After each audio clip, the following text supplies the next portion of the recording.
Good afternoon, everybody.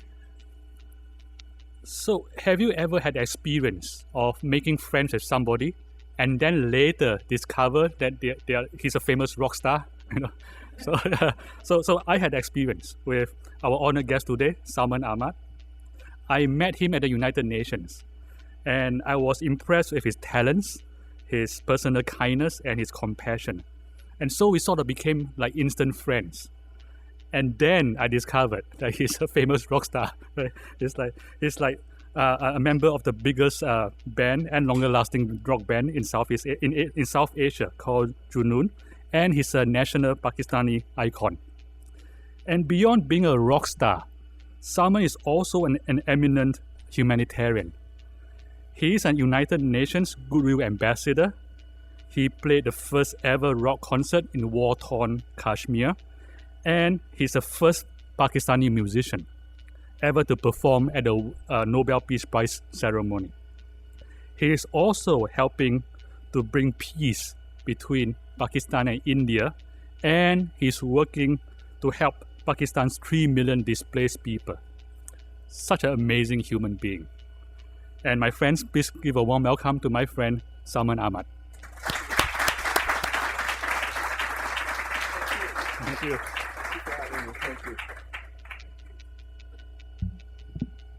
Thank you, and peace be upon you. I've heard, my friend Meng saying that the culture here is of a yes culture. And we don't ask for permission, but we ask for forgiveness. So I shall begin this talk with asking your forgiveness as well. This is a time, 2011. The world is in flux. Cultures are in flux. There's a collision of cultures happening, and I find myself, as an artist, born in Lahore, Pakistan. Anybody from Pakistan out there? So for anybody from India out there? So, as you know, you guys are all at Google, but most of the career choices you get growing up in Pakistan or India, like the ones I got, were two choices: doctor and doctor.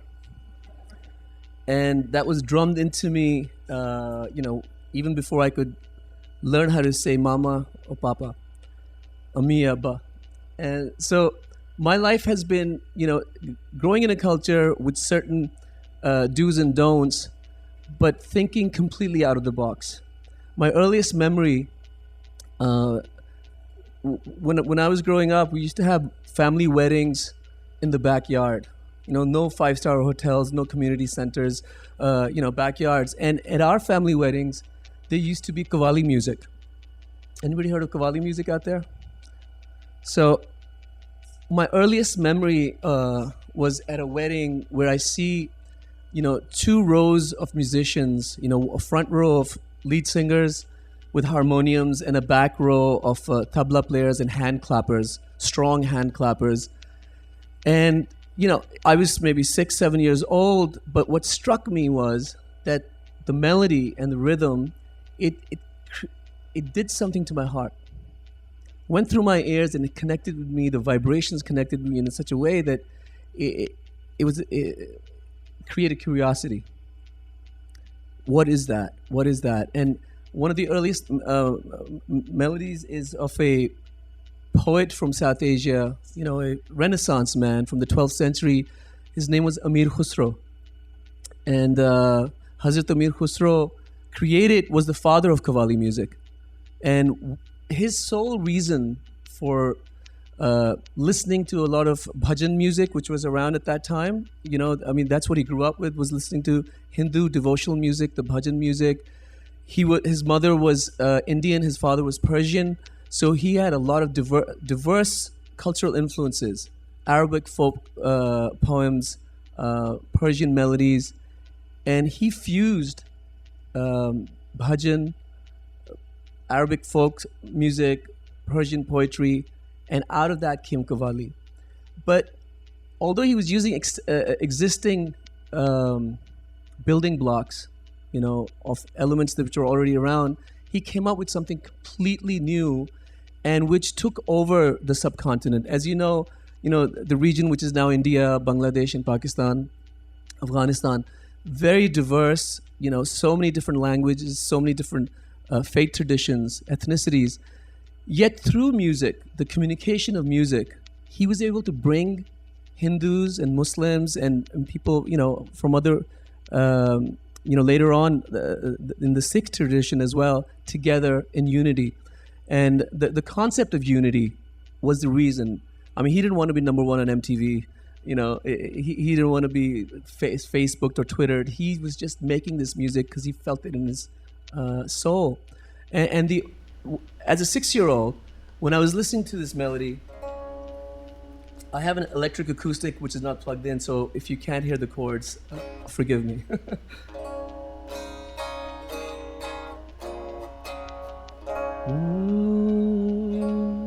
So Amir Khusro came up with this melody.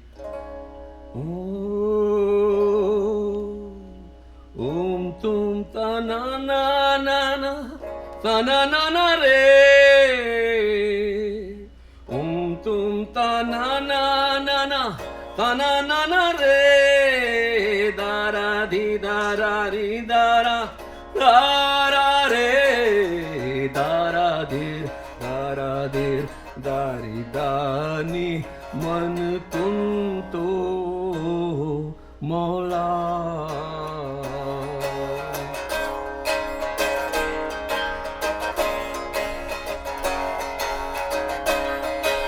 And as he played, there was a pulse to it, which goes like this. 1, 2, 3, 4. 1, 2, 3, 4. So he asked people, whoever were coming together, to just connect with the pulse. And I'll ask you as well. 2, 3, 4. Put your hands together.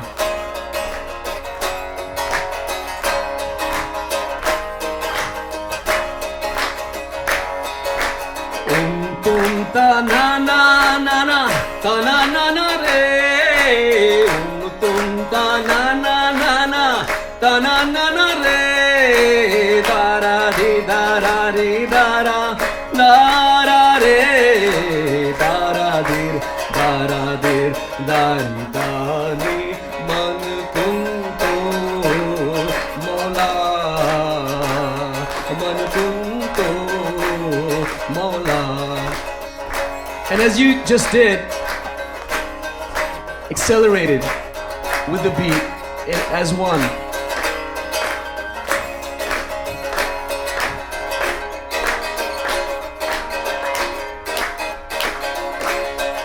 लाल मेरी पत रखियो भला झूले लाल मेरी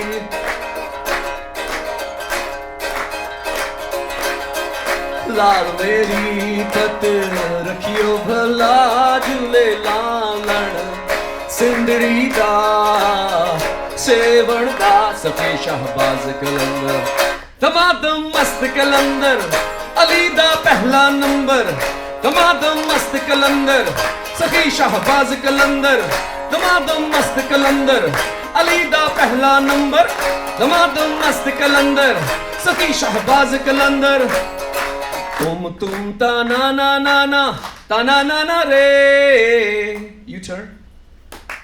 Om tum ta na na na na ta na na na re. Om tum ta na na na na ta na na na re. Everyone. Om tum ta na na na na ta na na na re. Om tum ta na na na ta na na re. Om tum ta na na na na. Ali Mola, Ali Mola. Keep it going. Om tum ta na na na na ta na na na re.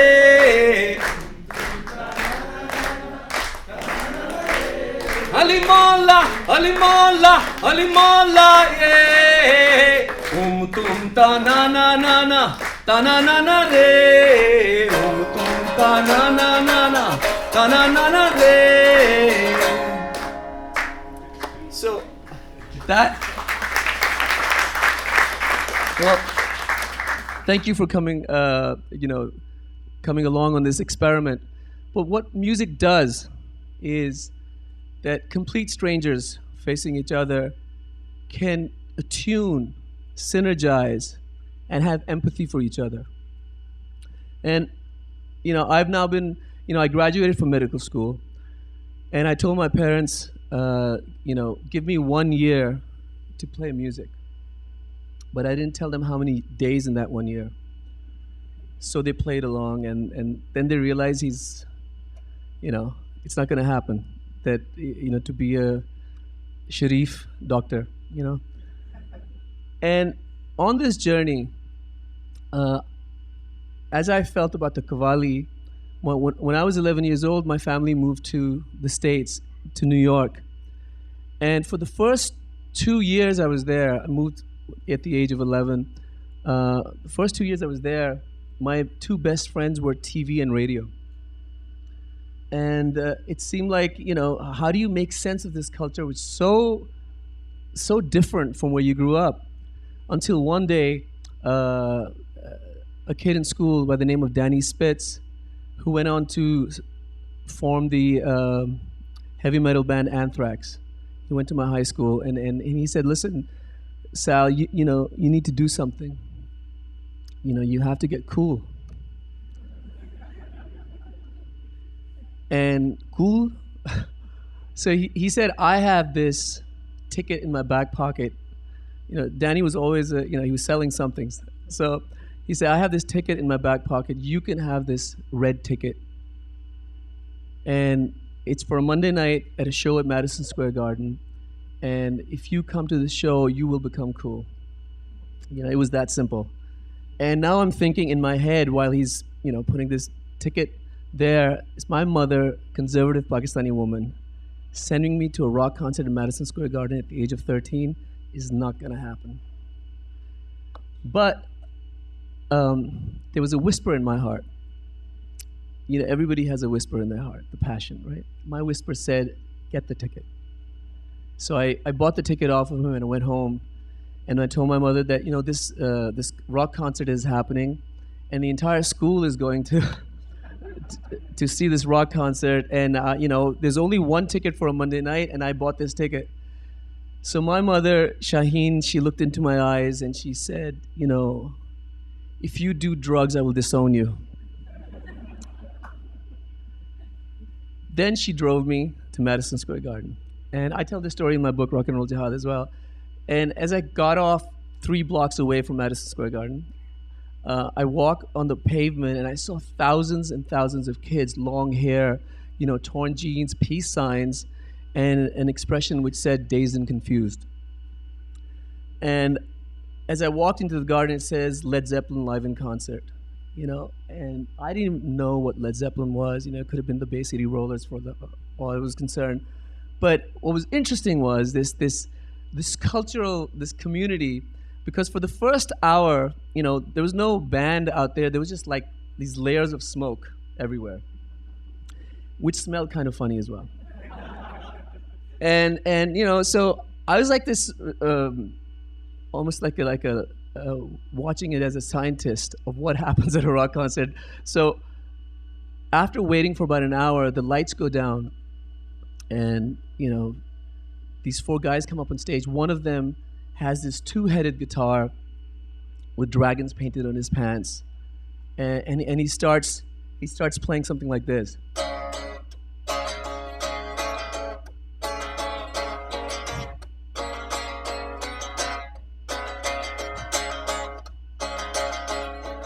And as he plays in, and the drums come in and the keyboards come in, all of a sudden everybody starts screaming, Kashmir!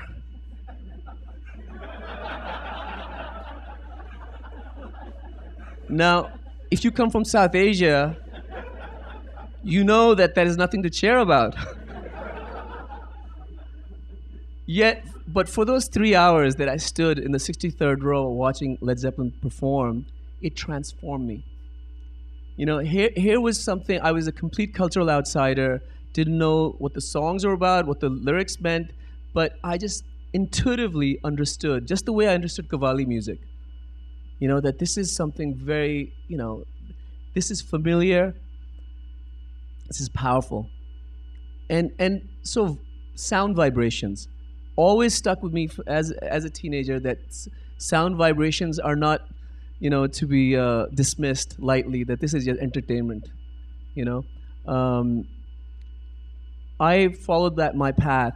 The whisper I'm talking to you about, there's a saying by the poet Muhammad Iqbal. He said, and I'll translate into English, he said, that whisper in your heart has strength. That whisper in your heart has strength. It may not have wings, but it has the power to fly. Dil se jo baat nikalti hai, that whisper in your heart. And my whisper was saying that, yes, you're stuck. You have all the reasons not to become a musician. You have all the reasons not to follow your heart. You have all the reasons not to follow your passion. But this is who you really are. And I think once you start listening to the whisper, it becomes louder and louder and louder. And as I went through my career, and my book is based on what I'm talking to you about, I understood also that when you see with the heart, all the masks fall down. Music allows us to see with the heart. And recently, in the last, all my life, social service, because I went to med school, my wife Samina, who's here, is also a doctor. We understood that, social service, healing has to be part of whatever we do in our lives. So I've always tried to sort of balance arts and culture and social service. And our nonprofit organization, SSGWI, there's a website for it as well, ssgwi.org, uses arts and culture to build dialogue, to communicate, and talk about all kinds of things from, India, Pakistan, conflict resolution, to HIV and AIDS. And I hope we're not running over time. I just want to show quickly two of the kind of videos that, using arts and culture we've done. The first is titled Al-Vida. And it's about a Pakistani woman who lives with HIV and AIDS, lost her husband. This is a true story. Lost her husband and then found herself ostracized by a community in which there's great stigma, there's great discrimination. And it was because she stood up, she listened to the whisper in her heart. And she realized, if I run away, where can I run away? And her story was so empowering, so powerful, that I did a video for that. And this is titled Al-Vida.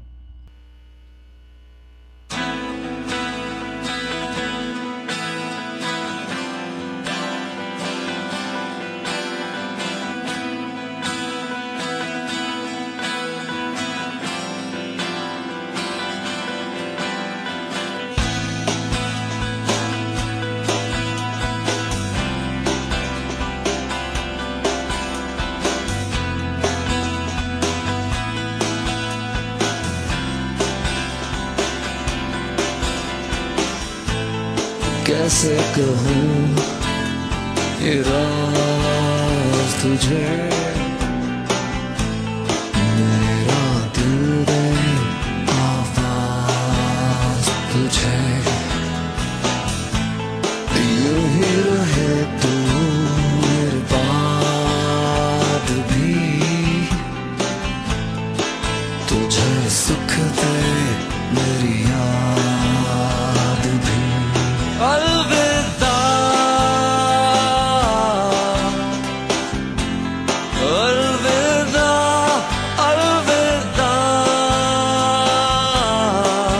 मेरा साथ जो दिया मेरे दोस्त शुक्रिया अलविदा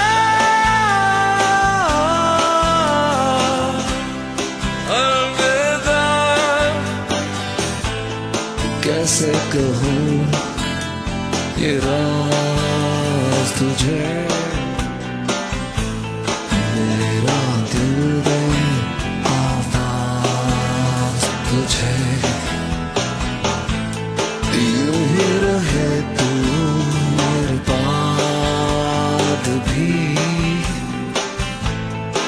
तुझे सुख दे मेरी याद भी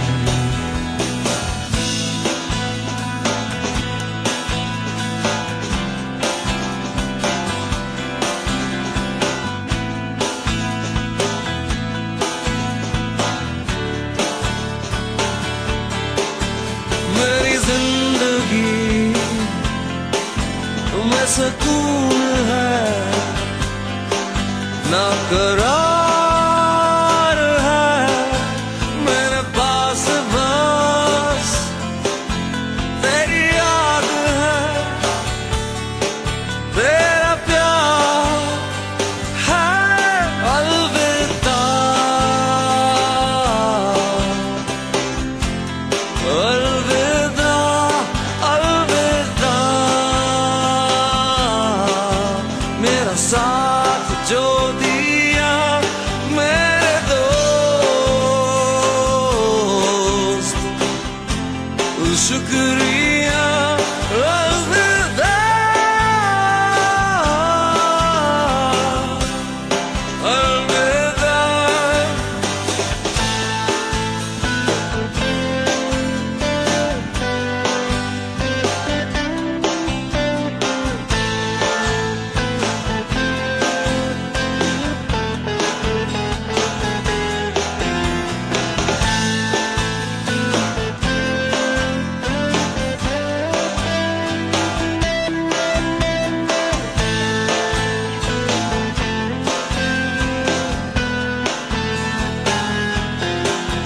तेरी चाहतों के रहेंगे ऐसे सिलसिले है कठिन मगर कोई मेरे जैसा तुझे मिले कैसे कहूँ ये राज तुझे मेरा दिल दे आवाज तुझे यूं ही रहे तू मेरे बाद भी तुझे सुख दे मेरी याद भी अलविदा अलविदा अलविदा मेरा साथ जो दिया मेरे दोस्त शुक्रिया Thank you.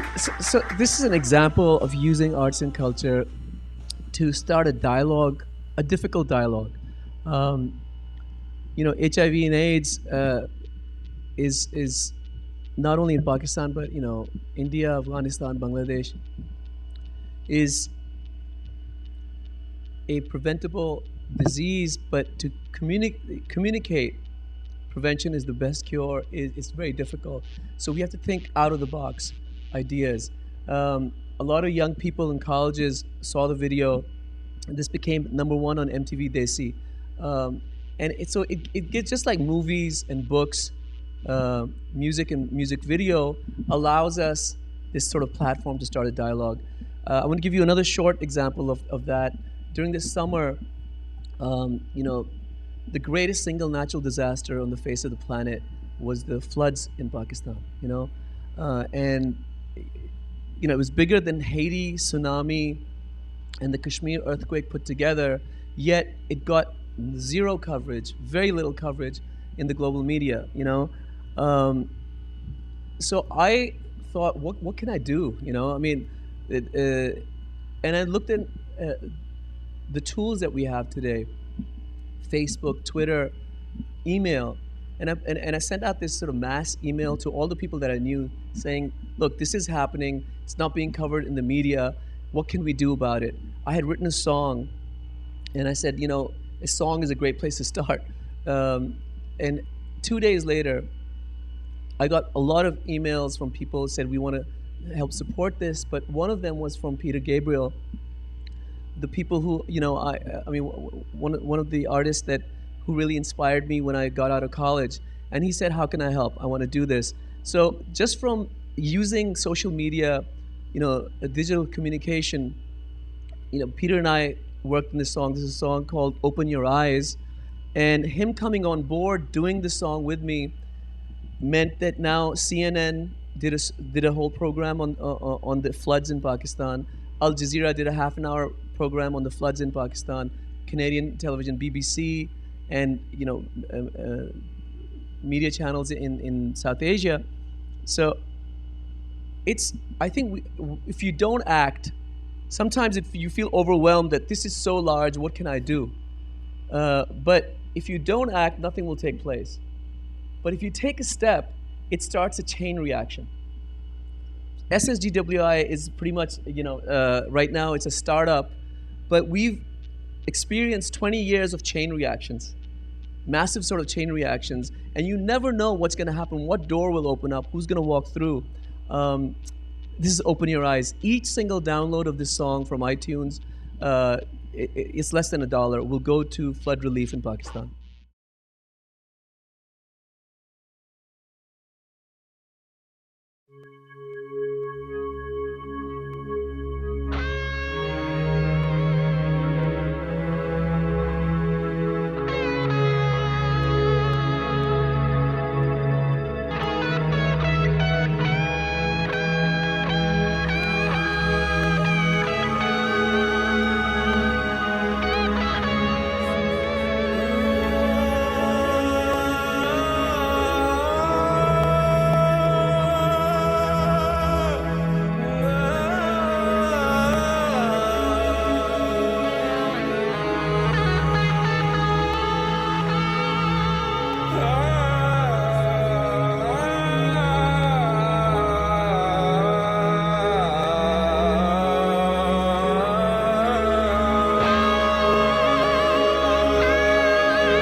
Open your eyes, open your heart.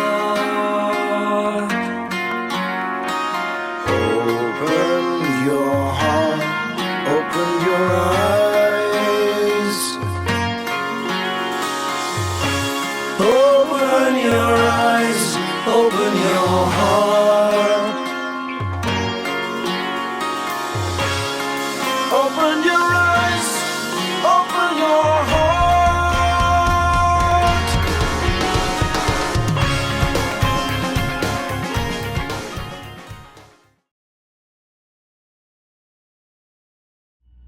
Okay, so after 20 years of seeing how empowering arts and culture is, music, poetry, films, books, Samina and I, we focused our attention on using arts and culture to help communicate. We live in a world today, 2011, in which by the end of this year, there'll be 7 billion people on the planet. And we are so interconnected, whether we want to be or not. So diseases like HIV and AIDS, global warming, issues of global warming, terrorism, nuclear proliferation, they don't know any borders. And these are all going to be poverty alleviation. None of this knows any borders. And the way we're going to be able to make the world a better place in the 21st century is if we communicate solutions. And so SSGWI is very much about communication, finding solutions, and creating a space, a happy space, where everybody's saying tum tanana and clapping in time. So it's only when we see with the heart, all the masks fall down. Thank you so much.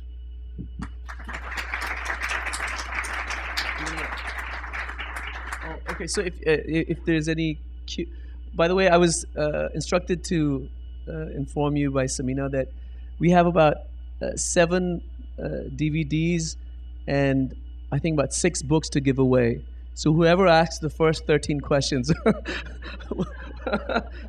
that's a I know unfair way of doing this, but the book is available. It's on simonschuster.com as well as Amazon, and all the proceeds from the DVD will go to SSGWI and flood relief.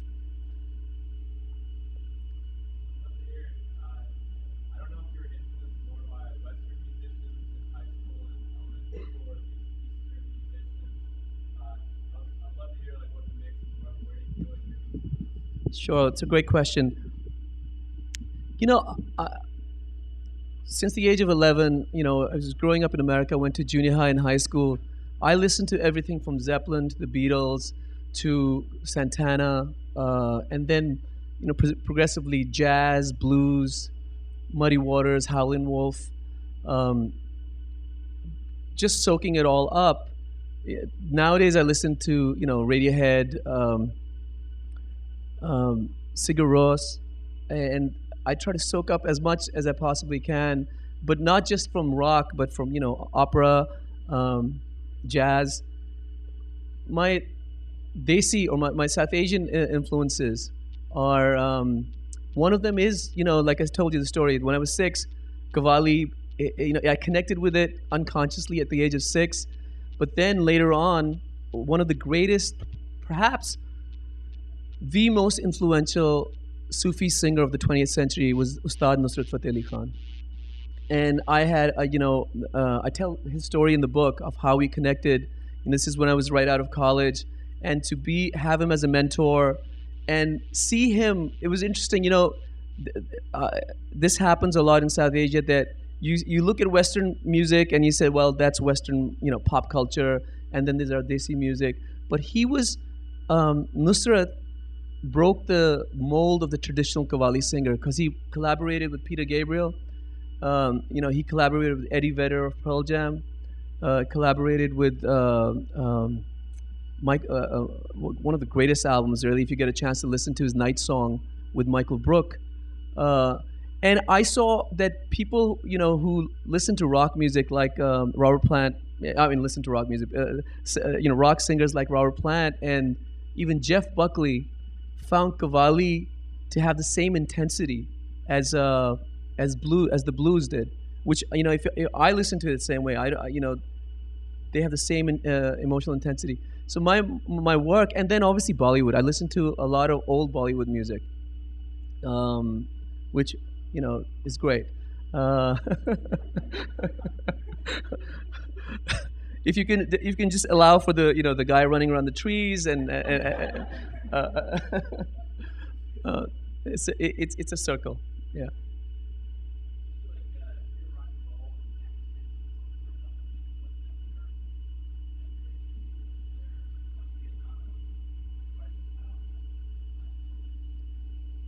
Yeah, that's a great question again, because the cultural influences that were available in Pakistan when I was, you know, like a child, you had much more coming in from the West.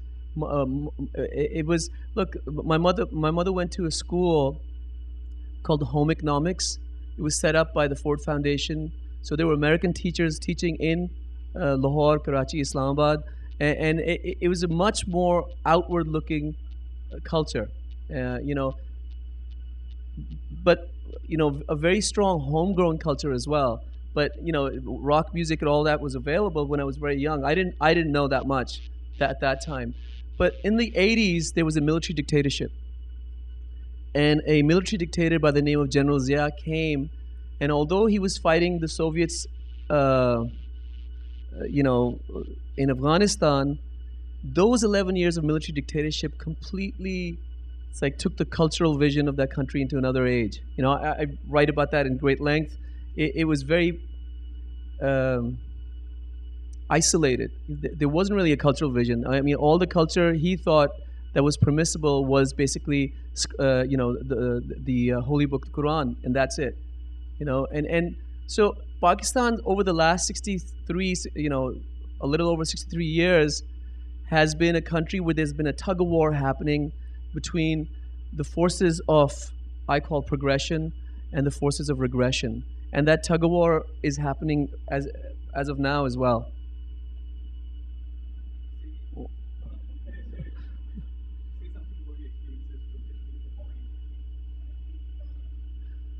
Okay, so he wants to know about the experience of performing in Kashmir. Does everybody know the political backstory to Kashmir? It's this a beautiful, ethereal place in South Asia where, since partition of India into Pakistan and India, there's always been sort of this conflict. And when we went for the first time, our band toured India for the first time in '98, we've got so many emails from Kashmir, from Srinagar, of teenagers wanting us to go and perform there. And I asked the promoter, we were doing a tour all across India, that can we go up and do a gig in Srinagar? So he looked at me, he said, okay, don't let your idealism, make you run off a cliff. It's never going to happen in this lifetime. He said, and this is '98 when he said that, and I said, you know what, we'll see about that. But it took 10 years. 10 years later, we got an opportunity from the South Asian Foundation, again, a arts and culture based nonprofit, which said, look, we want to start building bridges, and we think music is the best way to move forward, and especially the kind of music you guys play. So will you come and perform? And I was a no-brainer. I said yes. But as soon as that got published in the news in India and Pakistan, I started getting death threats from militants. They said, if you land in Srinagar, you will be shot on sight. So I kept that information from the rest of the band.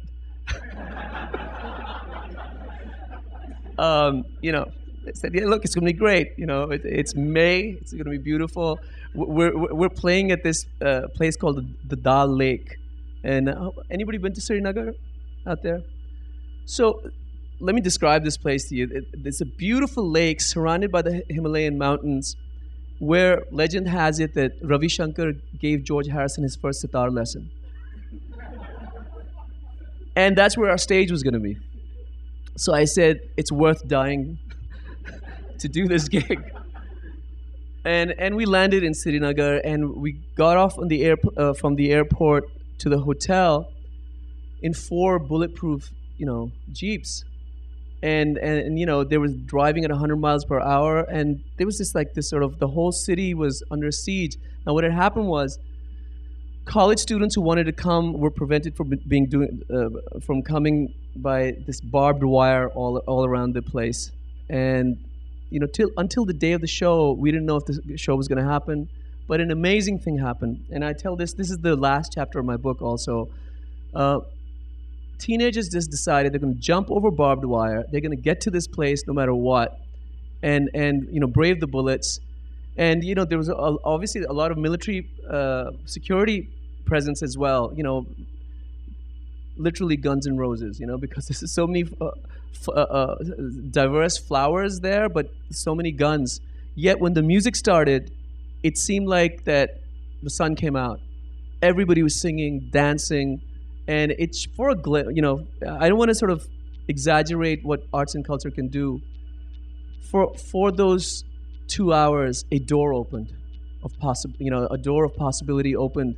And for me, it crystallized again that if we want to start, making this world better, safer, we need to communicate with each other. And it was probably the most important concert of my life, that one, yet. Thank you.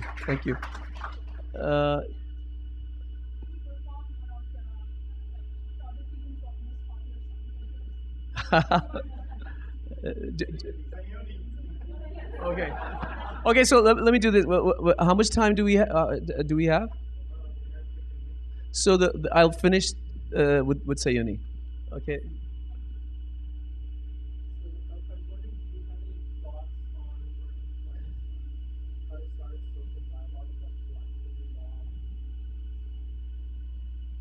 So, great question. Recently, last week on the 5th of Jan, Governor, my namesake Salman Taseer was shot down, killed by a person who disagreed with his views on the blasphemy law in Pakistan. The blasphemy law, very quickly, is a man-made law created by the same military dictator, General Zia, who, in order to segregate other sects, Muslim sects, decided that if anybody is going to insult Islam or the Prophet of Islam, that there's zero tolerance and that there's a death penalty.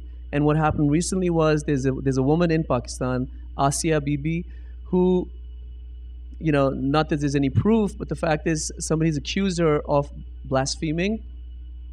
And so there's an automatic death sentence. And what this governor was trying to do was to question, to look at, start a debate on the blasphemy law. And just because he wanted to start a debate, this man came and, shot him 27 times. So what I think, I think very clearly, and again, I'm not some,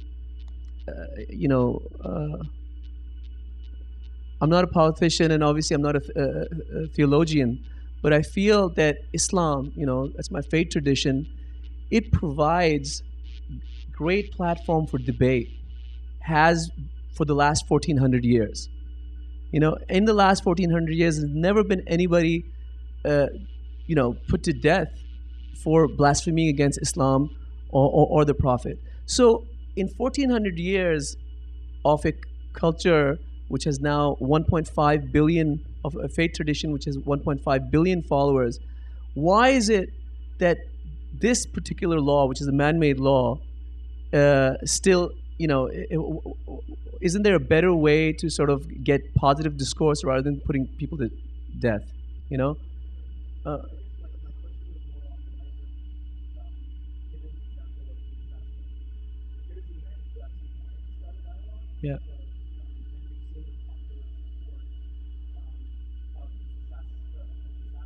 Yeah.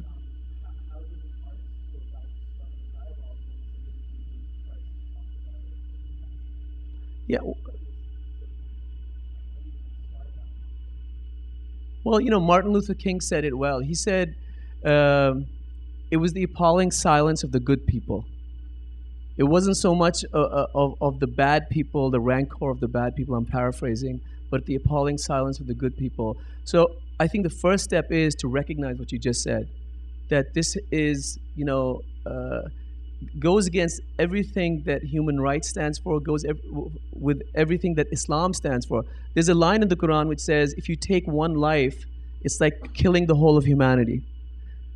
And 99% of the verses in the Quran start with, in the name of God, the most compassionate, the most merciful.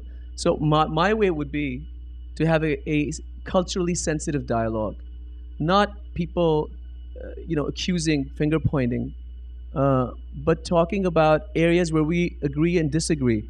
There has to be a serious dialogue about this. Right now in Pakistan, the situation is, there's a great political turmoil going on. And people, just like here, when after the recent sad events in Arizona, what started happening was this sort of finger pointing going on. And I thought that speech the other day that President Obama made was a great speech, where he said, we can disagree with each other's ideas, but not question, their love for country, or in Pakistan's case, the people's love for faith. I think a lot more people, artists, religious leaders, writers, politicians, you need basically a critical mass of people coming together and isolating that. This is actually a very deep question. Yeah, difficult.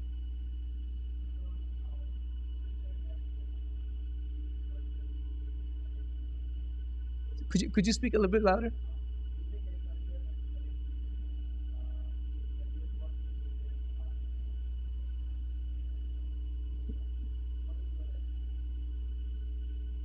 What has been my experience? Well, I'll give you very simple. My mother's family comes from Patiala, which is in India. It's in sort of eastern Punjab, and my father's family comes from Lahore. And throughout my whole life, when I grew up in Lahore, Patiala was a place that my grandparents told me about because that's where they lived for 300 years. And so they would tell me about the city of Patiala and the music and the cricket and the food and the jokes and the humor. And so there was a picture in my mind as a child of this place of fun. So when I toured India, we got a chance to play in Patiala. And I actually was taken to the house where my mother was born in. And when I saw that house, these are visceral things, our connection to culture. I couldn't just, take a picture of it and go back home. I needed to do something with it, and I wrote a song. Then I asked one of India's, great classical singers, Shubha Mudgal, if she would sing on this song with me, And so this song called Ghumtana, not only did we record the song, but we shot the entire video in Patiala and in Lahore. And the house it's on YouTube, it's called Ghumtana. It's shot in my mother's home. Where my mother was born in, the house that my mother was born in. So the experience is that, look, when we take a step towards another, they take many more steps towards you.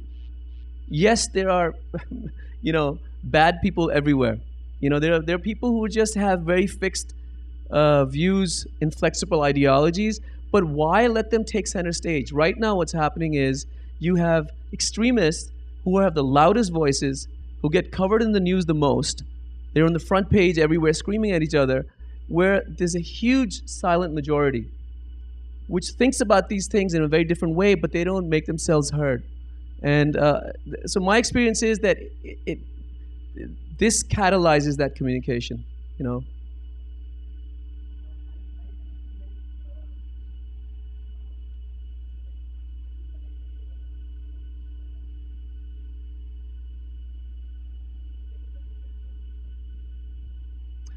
So, collaborations, yes. So, aside from Peter Gabriel and Shubha Mudgal, and I did a song with Melissa Etheridge as well. She's written the intro to my book. I collaborate with lots of, very well-known and not so well-known musicians. And, like I said, musicians, there's 3 C's. If you're, when we sit together, if you're a musician, there are 3 C's that come. One is communication, compassion. Out of that communication and compassion comes creativity. And the interesting thing about jamming is that we don't really know where we're going. It's not like here's a roadmap, and if you hit an A chord, I'll go there. It's like, what do you want to say? And you say something, and then there's a response. And then there's a counter response, and out of that comes music and a deep dialogue. That's what I've got from whoever I've collaborated with.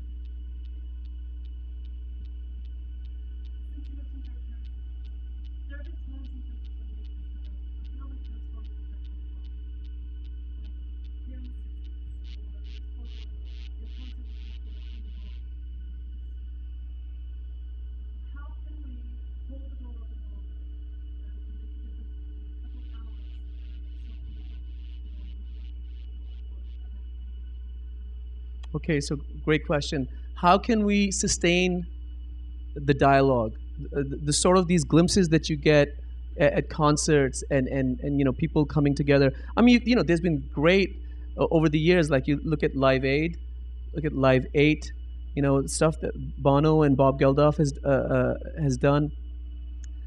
Yet people think that just because artists came together, did a show, that's enough, and so you can move on. But that's just opening the door.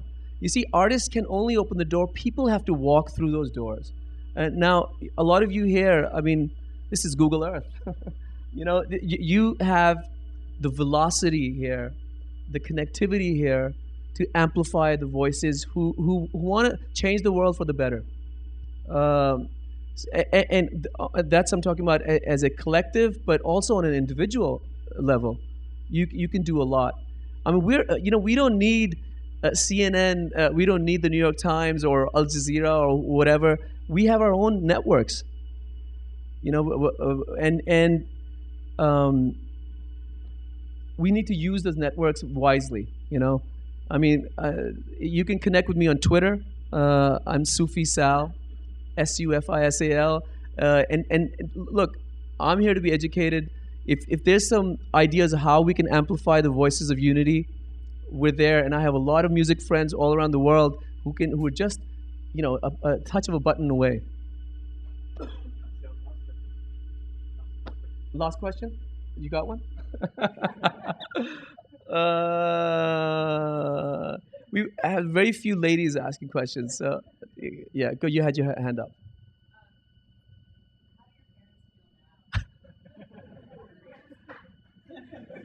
So when I played at the Nobel Peace Prize ceremony, I go to my mother. You know, we played at the Nobel Peace Prize ceremony. He said, "Beta, son, when are you going to become a doctor?" Thank you so much. Thank you. Yeah, hello to everybody. I would like to thank Meng for inviting us here. It was such a pleasure to meet you in New York at the UN TED. And thank you to Zia as well and Nabil, who drove us here. It's always a team effort. We're so delighted to be here, you know. Thank you so much. And Google is so dear to us. We have attended 2 Zeitgeist conferences as well, where Salman has performed. This particular trip is special. We have a concert on Sunday at the Spengenberg Theater in Palo Alto. And it's called a Unity Jam. So one of the things that SSGWI does is also to collaborate between Jewish, Christian, and Hindu artists. And we do this activity once a year. It's usually on Martin Luther King Day. So if anybody is, is interested in seeing a klezmer musician, like a klezmer artist group called Common Chords, perform with Junoon, you know, please come at 7 p.m. in Palo Alto Spangenberg Theater. It's called Unity Jam. We would love to see you there. And on another note, do go on ssgwi.org and check out if you have an interest in helping out in our projects. We do interfaith work using art and culture, but we also work in health and education. I just came back from Pakistan on the 6th of January, and I'm working on 2 projects there. One is the Women's Wellness Initiative, which is teaching the Pakistani woman how she can take care of herself, mind, body, spirit.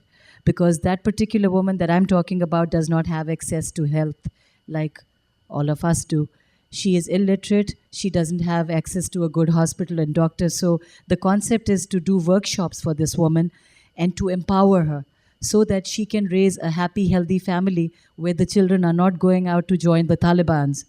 And she has confidence as a woman, has high self-esteem, and teaches tolerance to her community, thereby becoming a community leader. So it's a wonderful program. I really feel preventative medicine is the future of Pakistan and of all the other underdeveloped countries who don't have access to healthcare. So support us on that.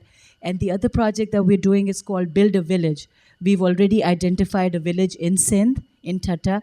I visited those people. There are 20 families. They've lost their homes. They've got nowhere to go.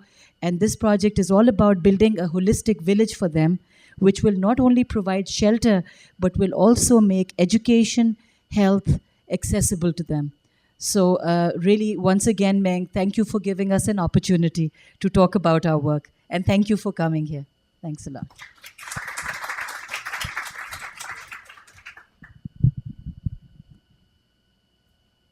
So we were talking about arts and culture. The first time I saw Samina, I was 17 years old, and she was singing a song, and that song connected me. So it works. Okay, so Sayuni. Sayuni, the word means soulmate. And this is a song which really opened up my eyes to India from a cultural standpoint, because we were touring the country, and wherever we just sang this song, it seemed like you made more and more friends, you know? So it's an easy job. So if you come to the show day after tomorrow, we'll do this with the whole band, but right now I'll play you a little part of this.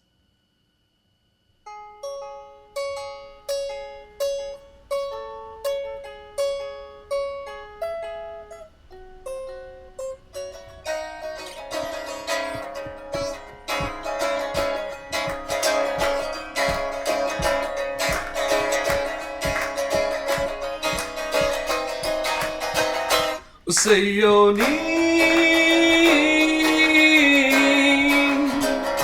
Sayoni, चैन एक पल नहीं, चैन एक पल नहीं, चैन एक पल नहीं, और कोई हल नहीं. Sayoni, Sayoni.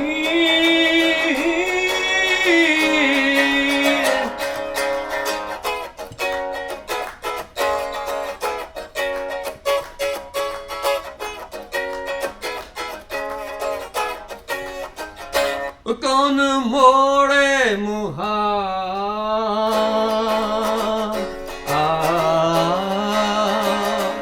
कौन मोड़े मुहार,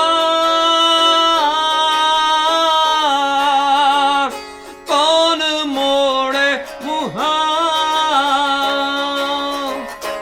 कोई सांवल नहीं, ओ चैन एक पल नहीं, चैन एक पल नहीं, चैन एक पल नहीं, और कोई हल नहीं. Sing with me. Sayoni, Sayoni. Your turn. Sawyers.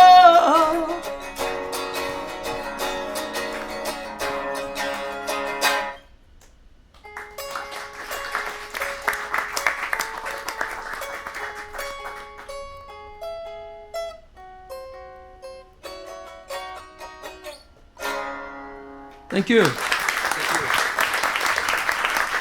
Thank you.